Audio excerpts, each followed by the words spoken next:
ನಮಸ್ಕಾರ, welcome to ಯೋಟಿವಿ Kannada. ರಾಜ್ಯ ಕಾಂಗ್ರೆಸ್ನಲ್ಲಿ ಬಣ ಬಡಿದಾಟ ಜೋರಾಗಿದೆ.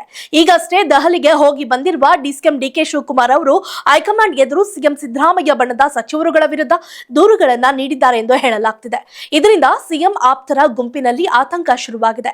ಇನ್ನು ಸಿಎಂ ಬದಲಾವಣೆ ವಿಚಾರ ಬಹಳ ಸದ್ದು ಮಾಡುತ್ತಿರುವ ಸಂದರ್ಭದಲ್ಲೇ ಸಚಿವ ಜಮೀರ್ ಅಹಮದ್ ಖಾನ್ ಸಿದ್ದರಾಮಯ್ಯ ಪರ ಬ್ಯಾಟಿಂಗ್ ಮಾಡಿದ್ದು, ಇದು ಸಿದ್ದರಾಮಯ್ಯ ಪವರ್ ಬಗ್ಗೆ ಶಾಕಿಂಗ್ ಹೇಳಿಕೆ ನೀಡಿದ್ದಾರೆ.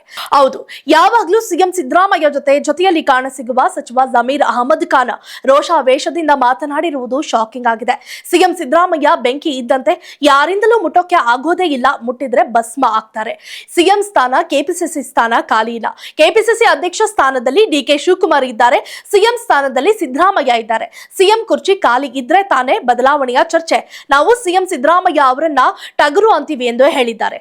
ಜೊತೆಗೆ ನಮ್ಮ ಪಕ್ಷ ಹೈಕಮಾಂಡ್ ನಿರ್ಧಾರಕ್ಕೆ ನಾವೆಲ್ಲರೂ ಬದ್ಧರಾಗಿರ್ತೇವೆ. ಸಿದ್ದರಾಮಯ್ಯನವರು ಸಿಎಂ ಇದ್ದಾರೆ, ಕೆಪಿಸಿಸಿ ಅಧ್ಯಕ್ಷ ಡಿಕೆಶಿ ಇದ್ದಾರೆ. ಅವರು ಏನಾದ್ರೂ ಬದಲಾವಣೆ ಮಾಡಬೇಕು ಅಂತ ನಿರ್ಧಾರ ಮಾಡಿದ್ರೆ ನಾವೇ ಅಭಿಪ್ರಾಯವನ್ನ ತಿಳಿಸಬಹುದು ಎಂದು ಜಮೀರ್ ಅಹಮದ್ ಖಾನ್ ಹೇಳಿಕೆ ನೀಡಿದ್ದಾರೆ. ನಮ್ಮ ಪಕ್ಷದವರು ಯಾರು ಕೂಡ ಸಿದ್ದರಾಮಯ್ಯ ಬದಲಾವಣೆ ಆಗ್ಲಿ ಅಂತ ಹೇಳಿಲ್ಲ.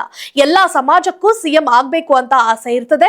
ದಲಿತ, ಅಲ್ಪಸಂಖ್ಯಾತ, ಎಸ್ಟಿ, ಲಿಂಗಾಯತ, ಒಕ್ಕಲಿಗ ಸಮುದಾಯ ಎಲ್ಲರೂ ಸಿಎಂ ಆಗ್ಬೇಕು ಅಂತಾರೆ. ಅದೆಲ್ಲದರ ತೀರ್ಮಾನ ಹೈಕಮಾಂಡ್ಗೆ ಬಿಟ್ಟಿದ್ದು. ಪರಮೇಶ್ವರ ರಾಜೀನಾಮೆ ವಿಚಾರ ಚರ್ಚೆಯಾಗುತ್ತಿರುವ ಬಗ್ಗೆ ಮಾತನಾಡಿದ ಅವರು, ಯಾವ ಅರ್ಥದಲ್ಲಿ ಹೇಳಿದ್ದಾರೋ ಗೊತ್ತಿಲ್ಲ, ಹೈಕಮಾಂಡ್ ಆದೇಶಕ್ಕೆ ನಾವೆಲ್ಲರೂ ಬದ್ಧರಾಗಿರ್ತೇವೆ ಎಂದು ಹೇಳಿದ್ದಾರೆ. ಒಟ್ಟಾರೆ ಈ ಮೂಲಕ ಸಿಎಂ ಸಿದ್ದರಾಮಯ್ಯ ಅವರ ಜೊತೆ ನಿಲ್ಲುವವರ ಸಂಖ್ಯೆ ಪಕ್ಷದಲ್ಲಿ ಹೆಚ್ಚಾಗುತ್ತಿದೆ. ಈ ಜಂಗಿ ಕುಸ್ತಿ ಎಲ್ಲಿಗೆ ಬಂದು ನಿಲ್ಲುತ್ತದೆ ಎಂದು ಕಾದು ನೋಡೋಣ. If you like this video, ಬೇಗ ಲೈಕ್ ಮಾಡಿ, ಕಾಮೆಂಟ್ ಮಾಡಿ, ಶೇರ್ ಮಾಡಿ ಹಾಗೂ ಯೋಯೋ ಟಿವಿ ಕನ್ನಡವನ್ನು ಸಬ್ಸ್ಕ್ರೈಬ್ ಮಾಡಿ.